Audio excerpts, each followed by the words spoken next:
Secara de facto itu sudah ada ketika leluhur kami Mbah Buyut zaman penjajahan Belanda. Jadi ketika Pangeran Diponegoro dalam berperang melawan Belanda sudah selesai, akhirnya pengikutnya banyak yang tersebar kemana-mana. Ada yang ke timur, ada yang ke utara, ke selatan, ke barat. Nah, itu bukti kalau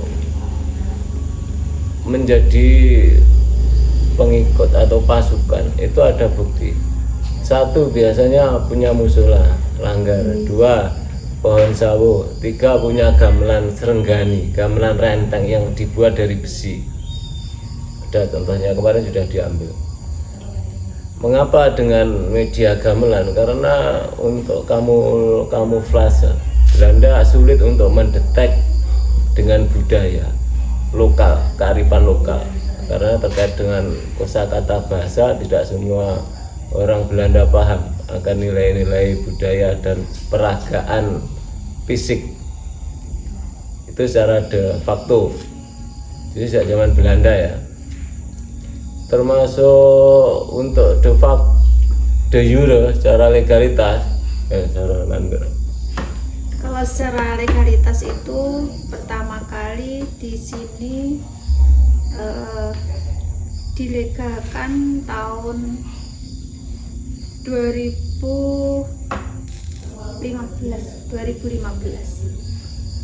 itu diakta notariskan. Terus ada pergantian pengurus selama 2 kali. Yang terakhir itu ketika bendaharanya meninggal, akhirnya di perubahan pengurus diaktakan lagi. Dan untuk susunan pengurusnya yang pelindungnya itu dari Bapak Kades Desa Tanggung, terus penasehatnya dari Bapak Teguh ini menggantikan Bapak Sujina BA. Bapak Sujina. Terus untuk ketuanya Pak Handaka belum tergantikan, delegasikan ke Laras belum mau. Terus sekretarisnya domisili di Wajak namanya Retno Herwinarni. Terus bendaharanya Ariwadan itu. Terus Pak Wawan begini divisi-divisi. Divisinya ada divisi wayang kulit, penulisan buku, dan Pak Wawan itu divisi dari penulisan buku. Soalnya kalau secara bersaudara kan tidak boleh aturan di notaris itu. Nah, saya tambahkan sedikit, kalau yang di masa kecil kami itu kan era sekitar 70-an itu bapak saya sudah memulai untuk kegiatan kerawitan di sini. Secara umum kerawitan itu berarti gamelan dan pedalangan atau wayang kulit. Sebenarnya bukan hanya gamelan dan wayang kulit, tapi juga ada tari-tarian, kemudian ada pembelajaran dulu ada pembuatan wayang kulit, itu kan sungging namanya. Kemudian termasuk tari-tarian. Terus yang utama adalah tentang pembelajaran budaya Jawa, yang dalam hal ini dibuktikan dengan berlangganan majalah Joyoboyo dan Panyebar Semangat, yang itu berisi memang bahasa Jawa, yang itu adalah sastra Jawa, tetapi lebih dari itu adalah memperdalam atau mempelajari tentang budaya Jawa. Jadi artinya dalam budaya Jawa itu termasuk melalui tembang. Di sini juga ada geladen tembang mocopat ya. Kemudian ada salasian atau salasian budaya, kemudian juga pengajian. Intinya pada PHBN dan PHBI, peringatan Hari Besar Nasional dan peringatan Hari Besar Islam, itu secara umum dari dulu itu diadakan pengajian atau kemudian salasian budaya. Nah, lebih dari itu kegiatan-kegiatan yang bersifat keagamaan, entah itu ngaji Al-Quran atau tafsir, yang silih berganti, banyak tokoh yang datang ke sini, tokoh-tokoh entah dari luar kota, dari Malang, dari Bondowoso, dari Blitar dan sebagainya. Nah, semua itu bisa dirasakan oleh masyarakat sekitar dan terutama keluarga dan juga teman-teman. Jadi Handetolan dan teman-teman yang kemudian ingin memperdalam tentang pedalangan itu. Sejak kami kecil sudah banyak orang yang belajar, bukan hanya dari daerah sini, dari mana-mana, yang belajar dalang, belajar perawitan, belajar sinden, belajar tembang. Nah, termasuk mengadakan sebagai upaya melestarikan atau nguri-nguri kasana budaya. Itu misalnya ada di antara kami atau relasi yang misalkan boyong rumah atau pindahan rumah, kemudian ada yang istrinya melahirkan atau jagung bayi. Nah, itu diisi dengan kegiatan dengan menampilkan budaya, yaitu mocopatan. Mocopatan artinya di situ ada yang dipakai rujukan, misalnya Kidungan Jangkep atau tembang dari mocopat yang notabene itu adalah diduga karya para wali songo, intinya seperti itu. Nah, kemudian dari praktek-praktek itu tadi, nanti kalau yang misalkan dibahasakan, itu ada Islamisasi Jawa, ada Jawanisasi Islam, itu nanti Bapak Teguh yang misalkan mengungkap masalah itu, terutama yang dilakukan oleh almarhum Bopo Sujinal. Intinya semenjak tahun 70-an, Pak, ketika saya masih kecil sudah sering mengadakan latihan-latihan yang sifatnya itu kelangenan, ya. Artinya kelangenan itu dalam rangka untuk nguri-nguri atau melestarikan seni budaya Jawa, termasuk gamelan dan pedalangan, tembang dan sebagainya.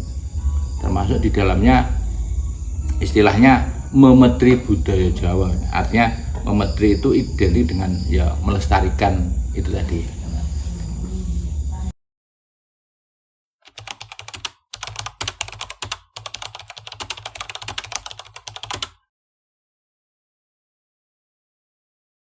Jadi tentang hambatan ya banyak, karena kita bukan Tuhan.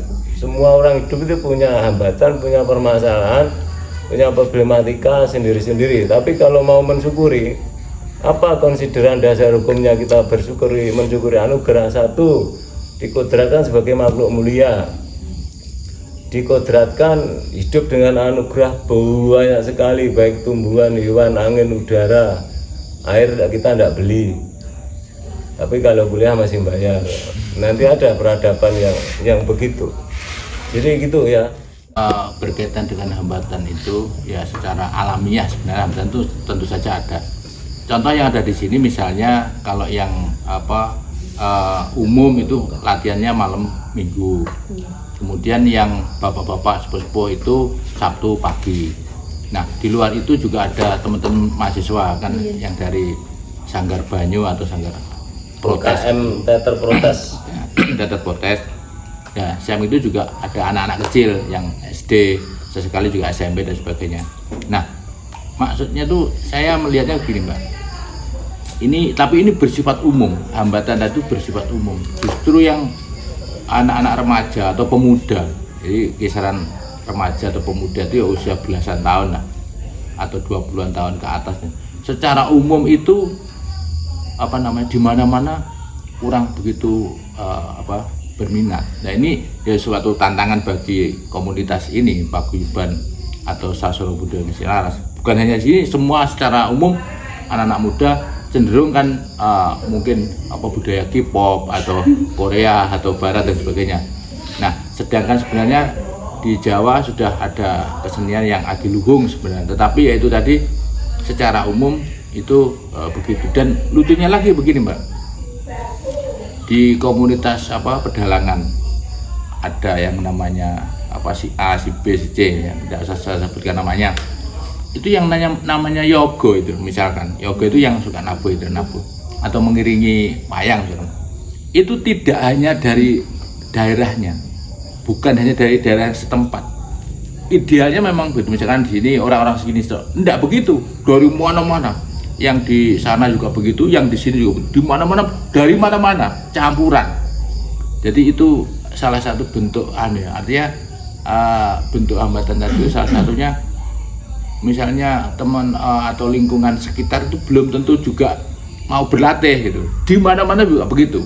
Nanti bikin yoga itu komunitasnya dari mana-mana tadi itu, tidak hanya satu desa, tidak hanya satu, bahkan dihitung mungkin ada beberapa kecamatan itu ya, yang ada yang di sini aja ada beberapa kecamatan, bukan hanya desa. Kalau kecamatan kan lebih luas lagi skupnya gitu. Itu gambaran secara umum itu tadi. Tapi alhamdulillah katakanlah semenjak ya terutama dikeluarkannya Undang-Undang Nomor 5 2017 tentang Undang-Undang Kebudayaan itu, maka kesenian termasuk kerawitan, gamelan ini nampak tumbuh subur. Yang notabene di sekolah-sekolah itu banyak mendapatkan bantuan gamelan. Itu kan sudah lumayan ada di SD, beberapa SD banyak, SMP, SMA, SMK. Bahkan alhamdulillah teater Banyu atau Protes yang juga mendapatkan bantuan gamelan. Nah, contoh seperti itu. Di desa kami bahkan di Boyolali, maaf, saking banyaknya gamelan sampai ada 3 atau 4 yang beberapa malah tidak terpakai. Contoh seperti itu, ada 3 atau 4 gamelan yang terpakai hanya 1, karena itu tadi ya mungkin bosan atau itu tadi atau tidak tahu gimana caranya itu tadi. Artinya kan mubadir juga kan gitu. Nah ini bagaimana bentuk tantangan juga.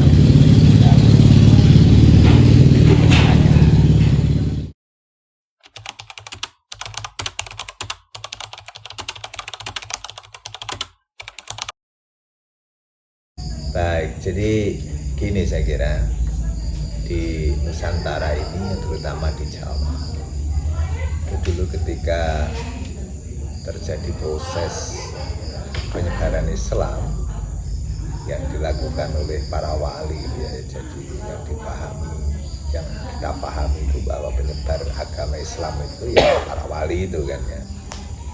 Maka kemudian bentuk yang paling ideal untuk kemudian menanamkan Islam pada masyarakat Jawa itu ya dengan cara Islamisasi Jawa itu. Artinya apa?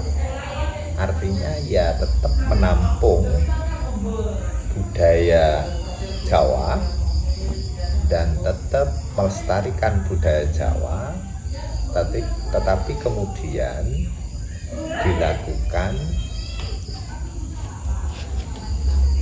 dilakukan penanaman nilai-nilai Islam. Jadi yang semula itu budaya dalam bentuk budaya asli Jawa, tapi kemudian di situ dimasukkan unsur-unsur nilai-nilai Islam yang ada. Sebagai contoh saja, sebelum Islam datang, itu yang namanya tradisi selamatan, tradisi sesajen dan seterusnya dan sebagainya, itu sudah biasa dan umum dilakukan oleh banyak orang, terutama orang Jawa gitu ya. Nah kemudian bentuk-bentuk itu semua ini kemudian diberi nilai-nilai Islam. Apa itu kandungan nilai Islamnya?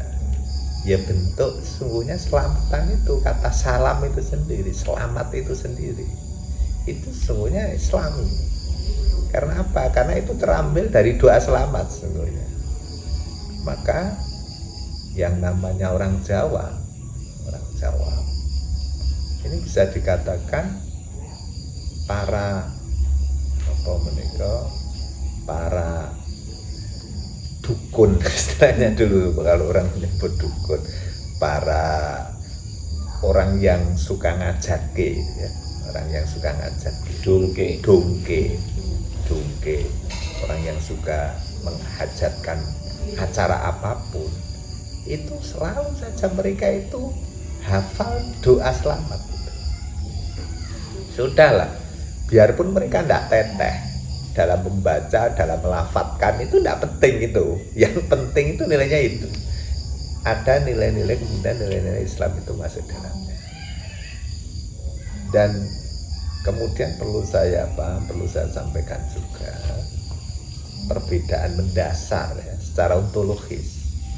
Perbedaan mendasar antara budaya Barat, filsafat Barat, dengan budaya Jawa, filsafat Jawa itu memang nuansa zauk, nuansa rasanya ini lebih kuat. Jadi kalau di Barat itu nuansa akal budinya yang lebih kuat, domain akal budinya ini lebih kuat. Maka ujung pencarian dari filsafat Barat itu adalah mudi kawicaksana.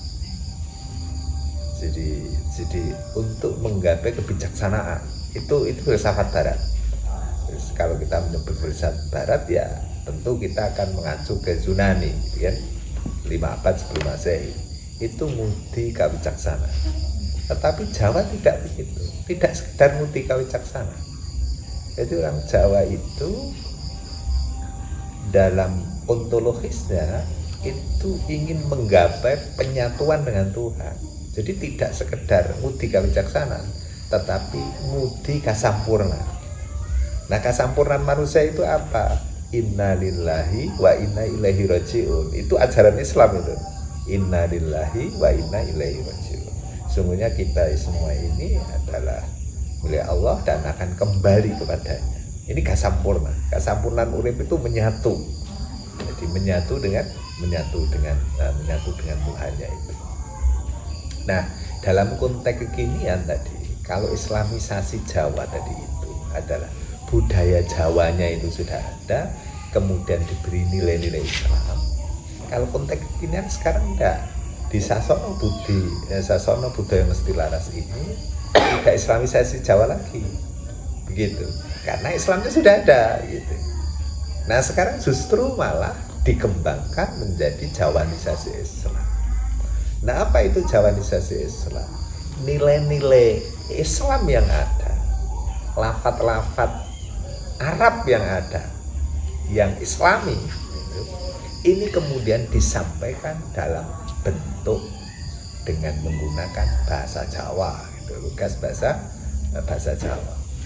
Jadi bukan lafaz Arabnya ini yang penting, bukan lagi itu, tetapi nilai-nilai Islam itulah yang kemudian dijawakan dalam bentuk Jawa penyampaiannya. Nah, dengan demikian ternyata nilai-nilai Islam itu, karena nilai Islam itu harus kita pahami itu sebuah nilai yang universal, maka kemudian yang bisa ikut nimbrung, yang bisa ikut bergabung di sini itu bukan hanya orang Islam. Nah, ini jadi apa? Saya kira dalam hal ini keunikan dari Sasono Budaya Mesti Laras itu sendiri yang tidak dimiliki oleh yang lain itu. Jadi orang Buddha bisa masuk di sini gitu. Karena apa? Karena mereka tetap menerima apa? Menerima Jawanisasi Islam tadi itu. Islam yang kemudian disampaikan, nilai-nilai Islam yang kemudian disampaikan dengan budaya Jawa itu. Nah, ini uniknya gitu di sini itu. Jadi Buddha bisa menerima, Hindu juga begitu, termasuk orang Kristen juga iya. Jadi yang ikut di sini itu heterogen. Jadi sangat beragam. Nah ini sekaligus sebagai bentuk dari perwujudan dari kebinekaan yang ada di Nusantara ini. Ini sesungguhnya ini bagian dari kekhasan gitu ya, kekhasan dari Sasono Budaya Mesti Laras. Dan saya terus terang ya patut bersyukur gitu ketika saya sendiri itu bergabung dan menangi beliau Mbah Sujinal gitu, biarpun ya hanya sekali itu ketemu terus tidak berapa lama beliaunya kemudian meninggal. Tetapi yang jelas sudah saya tangkap bahwa beliau itu mencoba untuk mengajarkan nilai-nilai Islam itu dalam bentuk budaya Jawa. Kemudian terminologi yang saya gunakan adalah Jawanisasi Islam. Nah ini saya kira ini akan terus bisa bertahan, justru malah akan bisa bertahan di Jawa ini. Tidak sebagaimana ajaran-ajaran atau faham-faham yang radikal gitu.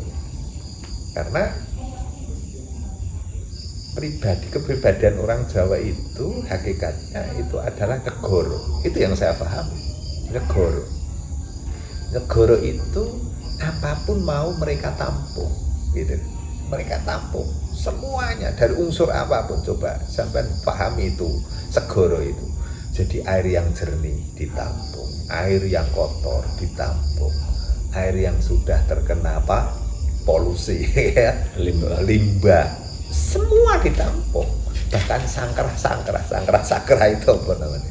Sangkrah itu ya dedaunan yang busuk dan sampah sekalipun itu semua ditampung.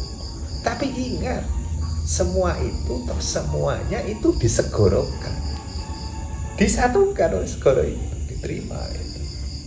Nah inilah saya kira satu hal yang menarik.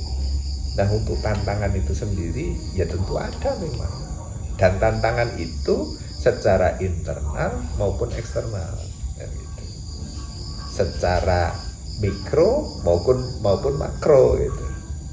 Nah kalau kita lihat secara mikronya misalnya, ini memang terkait dengan unsur manajerialnya gitu, kalau dalam bahasa kekinian unsur manajerialnya. Karena apa? Karena masyarakat ataupun juga yang ikut nimbrung di dalam Sasana Budaya Mesti Laras itu beragam, dan dari daerah mana-mana, terdiri dari berbagai kecamatan yang ada, atau bahkan dia di luar kota Tulungagung gitu ya, dari Trenggalek. Nah ini yang ikut aktif. Nah maka secara manajerial ini kekompakan dalam pengertian hari ini kita adakan pertemuan. Nah ini tentu satu dua ini tentu ada yang tidak, ada yang berhalangan. Ini saya kira secara internal gitu. Tetapi secara eksternal dan secara makro tadi itu bisa kita pahami bahwa ternyata memang budaya dari luar, yang utamanya budaya itu berhubungan dengan sistem digital itu, ini paling tidak juga mempengaruhi terhadap terhadap gairah, terhadap kecenderungan anak remaja untuk melakukan pengkajian terhadap budaya Jawa itu sendiri. Itu secara lebih luas, secara makronya ya. Jadi secara eksternalnya itu. Jadi memang termasuk komunitas yang sedikit, nah begitu ya, komunitas yang sedikit yang kemudian mau benar-benar mendalami budaya Jawa itu sendiri. Karena apa? Karena mereka sudah dialihkan kepada budaya yang lain. Jadi kalau misalnya anak remaja saat ini ada 1.000 orang misalnya, ketika ditanya sampai lebih kenal dengan misalnya lebih kenal dengan tokoh nek saiki bangsa anu ki ngendi to? Misalnya Korea gitu ya, bintang film Korea misalnya begitu kan ya. Iya. Dengan misalnya lagi ngetren. tokoh Korea misalnya. Itu jumlah tokoh Korea yang sampean kenal dengan tokoh-tokoh Jawa misalnya ya. Misalnya sastrawan Jawa dulu, para pujangga Jawa. Ini kalau dihitung misalnya kita menanyai 1000 remaja di Jawa ini tentu secara lebih umum tentu mereka lebih mengenal tokoh-tokoh atau bintang film Korea itu dibanding dengan budaya Jawa itu. Misalnya siapa Empu Tantular itu, siapa, iya kan? Misalnya seperti itu kan? Nah, itu siapa Rogo Warsito itu tentu. Siapa Mangkunegoro itu siapa Pakubuwono itu siapa? Itu tentu mereka akan lebih tidak kenal gitu dibanding dengan tokoh-tokoh Korea. Nah, itu memang secara umum tadi seperti itu.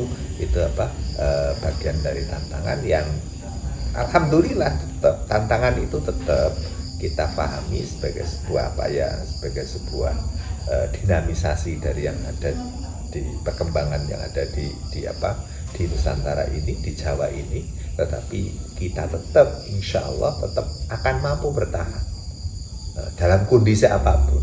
Karena apa?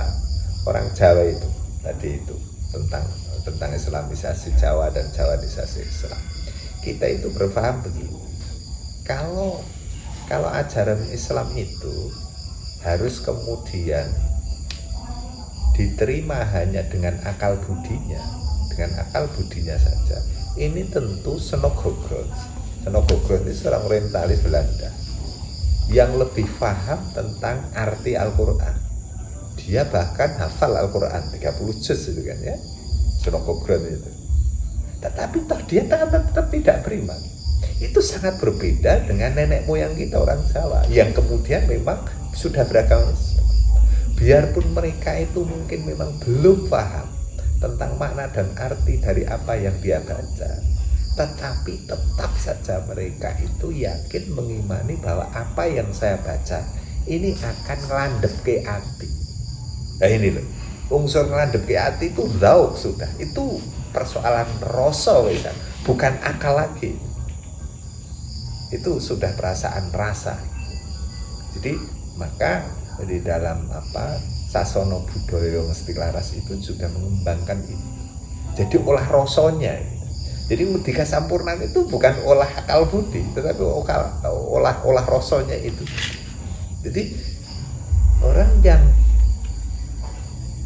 mengembangkan olah rasanya ini dengan sendirinya nanti akan tertanam, akan terlatih jiwanya itu untuk berperilaku sesuai dengan ajaran apa yang dibaca tadi itu, biarpun tidak paham. Gitu. Beda dengan Senogogron tadi itu, yang hanya memahami teks itu melalui akal budinya saja, tidak mengedepankan zauk atau rasul itu. Jadi saya kira dan saya tetap optimis lah gitu ya, bahwa Sasono Budaya Mesti Laras ini akan tetap terus, insya Allah lah tetap terus bertahan. Ini karena apa?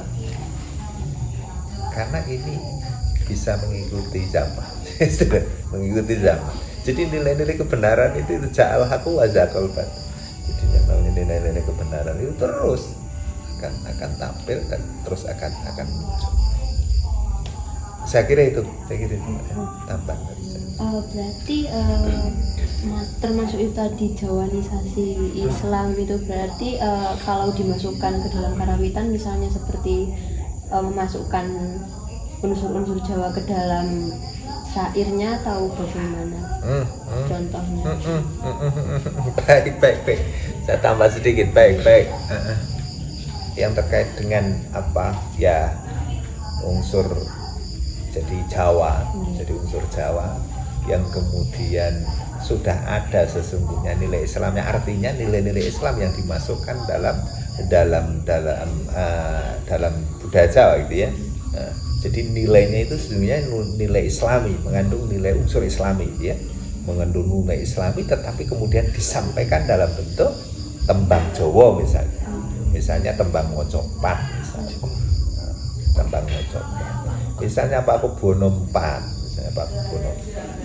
itu ketika harus menjelaskan kepada putra putrinya, kepada anak didiknya, utamanya dulu itu kepada putra putrinya gitu ya, dari keluarga kerabat, itu di Dandang Kula misalnya itu disebutkan lamun siro angge guru kaki, coba le anakku ger anakku kabeh, jika kamu itu ingin berguru, ingin sinau, ingin belajar, amilio manungso kan nyoto, pilihlah guru sing bener-bener sejati gitu loh, guru sing bener-bener sejati.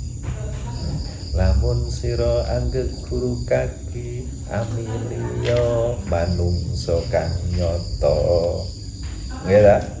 Jadi manusia sing nyoto itu apa? Kang ibadah lan wirai ya. Yo ahli ibadah lan yo wirai itu latihan. Itu semua terminologi, itu nilai lesan semua itu semuanya. Itu dimasukkan dalam bentuk tembang. Belum lagi misalnya Widotomo 4 itu mengajarkan adanya catur sembah. Misalnya catur sembah itu 4 bentuk sembah ya, sembah rogo, sembah cipto, sembah karso, sembah rasa ya. Nah itu nilai-nilai Islam semua itu. Karena di dalam epistemologi Islam, ketika kita ingin menjadi manusia yang sempurna, itu harus melalui 4 tahap itu. Apa itu? Syariat, thariqat, hakikat, dan ma'rifat. Nah itu luar biasa itu. Nah hal-hal semacam ini kan anak remaja itu kan ya lebih asing gitu kan, merasakan, padahal itu sudah ada semuanya, itu sudah diajarkan.